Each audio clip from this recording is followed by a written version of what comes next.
मतलब आप समझ जाइए कि हमारे बड़े भाई वकील साहब सम्माननीय माननीय चंद्रशेखर भैया जी इसी साय पैलेस में आए थे। सर्दी का समय था, बहुत जाड़ा था। जब हम लोग को सूचना मिली कि भैया कानपुर से चल दिए तो लगभग 10:30 के आसपास हम जहानाबाद चौराहे पे घाटमपुर रोड में जहानाबाद रोड पे खड़े हो गए थे कि आ रहे भैया, आ रहे भैया, आ रहे। 10-20 गाड़ियाँ थी। भैया आए, बड़ा उत्साह था, हर्ष था कि भैया से मिलेंगे, भैया हमारे समाज को आगे बढ़ाने का काम करेंगे, उनके द्वारा बताए रास्ते पर चलेंगे तो हम लोगों की समस्याएं, हम लोगों का समाज परिवर्तन होगा। भैया जब आए तो भैया को इतनी सुरक्षा व्यवस्था से इसी साईं पैलेस में लाया गया था कि सबको मिलना देखना तो ठीक था, लेकिन मिलना उतना नहीं संभव था, क्योंकि भाई जो विशेष व्यक्ति हो जाता है उसकी विशेष संघर्ष भी लोग उसको करते हैं या दबाने का भी प्रयास करते हैं। देश प्रदेश गांव जहाँ जहाँ से आप ले लीजिए। ऐसे ही भैया जी जब यहाँ पधारे थे तो ऊपर एसी रूम था, उसी में कमरे में उनको सुरक्षित व्यवस्थित किया गया था। प्रियंका बौद्ध जी के लिए बहुत बहुत धन्यवाद, आपके बीच उपस्थित हुई हैं, इनका हम आभार करते हैं। फिर अपने जिस लाइन में थे उस पर जा रहे हैं। भैया जी इतना थके थे, इतना ज़्यादा थके थे वो, इतना कि पूछो नहीं। जब वो अपने रूम में थे किसी से मिलना नहीं चाहते थे। उनके जो साथ में बॉडीगार्ड और भी जो थे कार्यकर्ता, उनके करीबी लोग कह रहे थे भैया अस्वस्थ हैं, मिल नहीं पाएंगे वो। तो हमने कहा नहीं, हमारे कार्यकर्ता 1 महीने से होल्डिंग लगा रहे हैं, कार्यक्रम के लिए दिन रात एक कर रहे हैं। 2 महीने से तैयारी हो रही है। बड़े मुश्किल से भैया का आगमन घाटमपुर धरती पर हुआ है और हम चाहेंगे कि हमारे नवयुवक कार्यकर्ता उनको एक झलक दिखाएं। और ये खचाखच भरा हुआ था साईं पैलेस, कहीं भी जगह नहीं थी। कानपुर देहात से 4-6 गाड़ियाँ थी, यहाँ करीब 15-20 जिले से लोग थे, चाहे वो 2-2 लोग हों, लेकिन 20 जिले से लगभग लोग थे भैया के छवि देखने के लिए। मैं ऊपर जबरदस्ती चढ़ कर गया, लोगों ने रोका। गौतम जी थे, अरविंद जी थे। हमने कहा हम जाएंगे, भैया से मिलेंगे। हमने बात रखी, दरवाजा खोला, खोलने नहीं दे रहे थे दरवाजा। हमने कहा भैया आपसे निवेदन है कि 1 मिनट के लिए आप बरामदे में आ जाइए, आपकी छवि देखने के लिए, आपकी मुलाकात करने के लिए हमारे नौजवान साथी सैकड़ों की संख्या में, यहाँ एक भी जगह नहीं थी, ऊपर किसी को जाने ही नहीं दिया जा रहा था। भैया कह रहे ठीक मैं आ रहा हूँ, थका हूँ, लेकिन तुरंत उन्होंने अपने शर्ट डाली, तुरंत शर्ट डाल करके बरामदे में आए। फिर हमने उनको बाबा साहब का एक लॉकेट था वो पहनाया, उनका स्वागत किया, अभिनंदन किया इस घाटमपुर की जमीन पर पधारने के लिए। सब लोगों ने सेल्फी ली, फोटो खिंचवाई उनके साथ बैठ करके, और फिर भैया ने 10 मिनट तक सबको संबोधन भी किया। हमारे कहने का मतलब ये है कि ये साईं पैलेस है, मैं इस साईं पैलेस को नमन करता हूँ, अभिनंदन करता हूँ कि भैया जी यहाँ आए थे, मार्गदर्शन दिए थे। हजारों की संख्या में रॉयल गेस्ट हाउस में कार्यक्रम भैया जी का हुआ था। वहाँ इतनी पार्किंग कम पड़ गई थी, जगह कम पड़ गई थी कि लोग दूर से गेट से ऐसे देखते रहे थे, सुनते रहे थे। लेकिन भैया का उदार दिल मंच से हट करके, माइक ले करके, चल फिर करके सब लोगों से भेंट किया, सब लोगों के साथ सेल्फी खिंचवाई थी। उन्होंने कहा कि हमको मत देखना, हमारे विचारों को देखना, हमारे जो विचार हैं, जिस कार्यों को लेकर हम चल रहे हैं मानवर जी के, उन विचारों को समझना और आगे बढ़ना। हमारे हाथ में चूड़ा है, चूड़ा मत पहनना। जो मुझे मतलब अच्छा लगता है मैंने किया, लेकिन सब कुछ मेरी चीजें आप ग्रहण मत करिए, मेरे केवल विचार ग्रहण करिए, मेरा पहनावा ग्रहण मत करिएगा। हम लोगों को बड़ा अच्छा लगा कि भैया देखो कितनी अच्छी बात कहते हैं। कभी कभी हमारे कार्यकर्ता या हम लोग इतना चाह लेते हैं किसी को कि जैसे भैया है चूड़ा पहनते तो हम भी चूड़ा पहने, हम भी ये इस तरीके से करें। लेकिन भैया ने उन चीजों को कि नहीं ये नहीं करना, केवल हमारे बताए हुए मानवर जी के रास्ते में चलना। हम आप लोगों से यही निवेदन करते हैं। आज नव वर्ष है, हमारे जवाहरनगर पश्चिमी से घाटमपुर से चलकर आए साथी, उनको भी मैं धन्यवाद करता हूँ कि आज बड़ा हर्ष का दिन है। लोगों की मान्यताएं हैं, लोगों के विचार हैं कि नए वर्ष में जो अच्छा होता है तो साल भर अच्छा होता है, लोगों का मानना है, मेरा भी यही मानना है। आज शुरुआत हुई है, वर्ष का पहला दिन है, बैठक हो रही है, बाबा साहब के बारे में जानकारियां होंगी, भगवान बुद्ध के बारे में जानकारियां होंगी, माता ज्योतिबा फुले के बारे में जानकारियां होंगी, और हमारे क्षेत्रीय जो पदाधिकारी हैं, हमारे क्षेत्रीय जो कर्ता है, इस कार्यक्रम को आगे बढ़ाने के लिए, जैसे अभी भैया ने हमको बताया, अमरीश गौतम जी ने, कि मणिपुर में कार्यक्रम लगा है।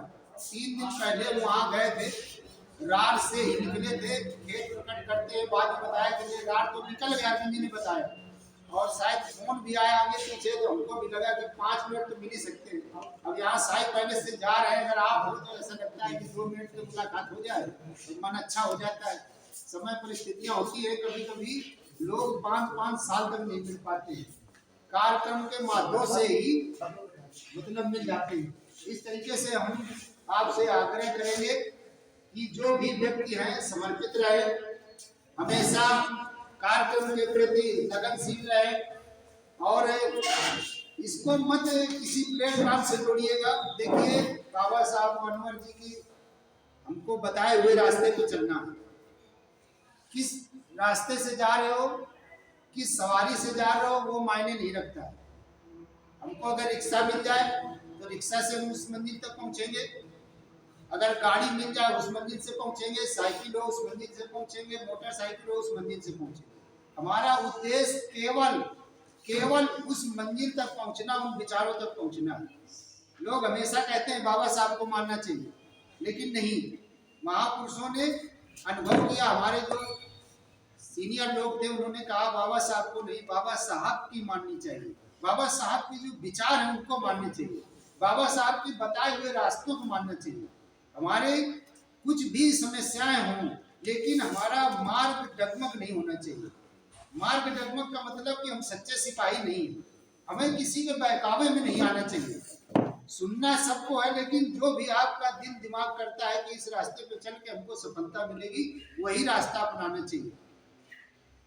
हमेशा हम कहा करते हैं बैठकों में कि गलत काम करने के लिए अगर आपका मन करे तो मत करिएगा, गलत काम करने के लिए आपका मन करे तो मत करिएगा, लेकिन सही काम करने के लिए अगर मन ना करे तब भी करिएगा। सही काम करने के लिए अगर आपका मन ना करे तब भी करिएगा, ये हमारा आपसे अपील है, निवेदन। देखो, गलत काम कुछ समय के बाद वो गलत साबित हो जाता है, लेकिन सही काम आज कल या महीनों बाद सही होता है। ऑनेस्टी के साथ हम लगे, जहां से जुड़े, सबका उद्देश्य एक ही है, सबका उद्देश्य कि बाबा साहब के विचारों पर चलना है, मानवर जी के विचारों पर चलना है, उनके बताए रास्ते पर चलना है।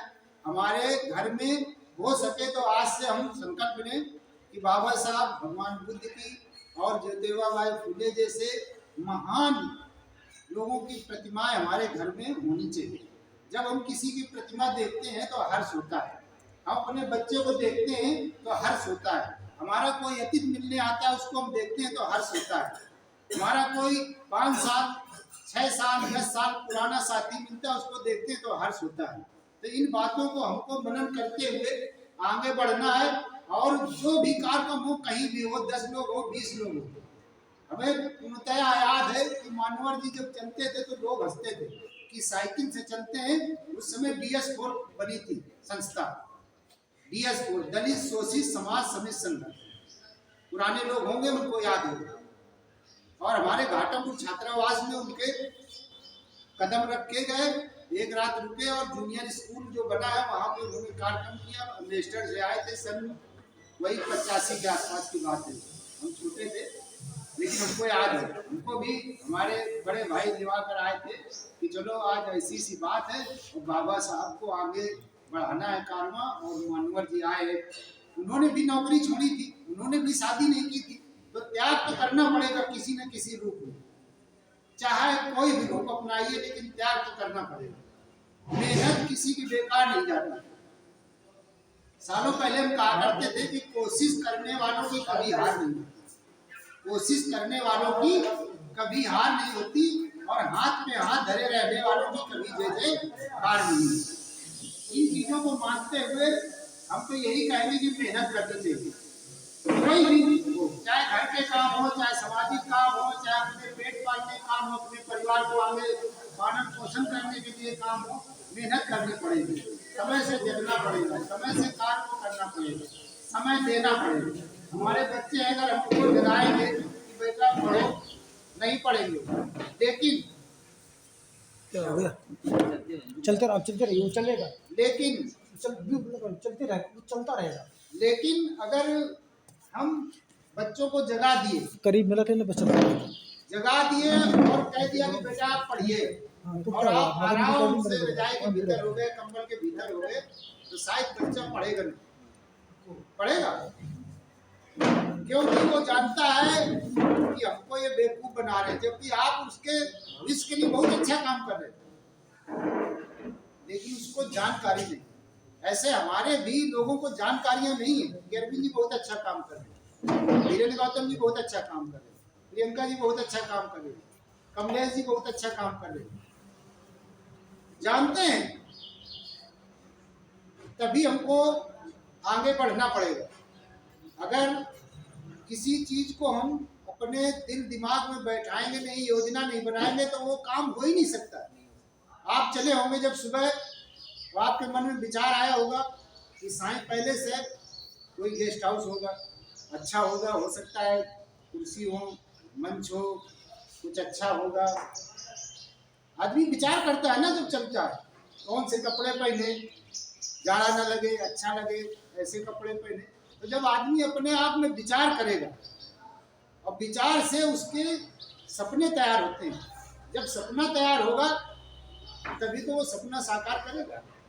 हम उस बच्चे को पढ़ाते हैं, बेटी को पढ़ाते हैं कि ये बच्चा हमें आगे चल के सहारा बनेगा, उम्मीद तो रखते हैं, सपना तो देखते हैं, और जब हम उसके परवरिश करते हैं, सब ध्यान रखते हैं उसका खाने में, उसके कॉपी में कि है कि नहीं है, किताबें हैं कि नहीं है, ड्रेस है कि नहीं है, स्कूल की फीस जमा करना, तभी तो उसको हम आगे बढ़ा पाएंगे। तो ये हम लोग पौधे लगा रहे हैं, हम गांव-गांव जा करके ये पौधे लगा रहे हैं, वहाँ हम लोगों को जरूरत है उन पौधों की धूप से और अनर्गल जानवरों से। जैसे बकरी है, कोई पौधा लगाया, अगर बकरी वहाँ आएगी तो उसको नुकसान पहुँचा सकती है, इसीलिए हम चाहते हैं कि उस पौधे को हम लोग, आप लोग रक्षा करें।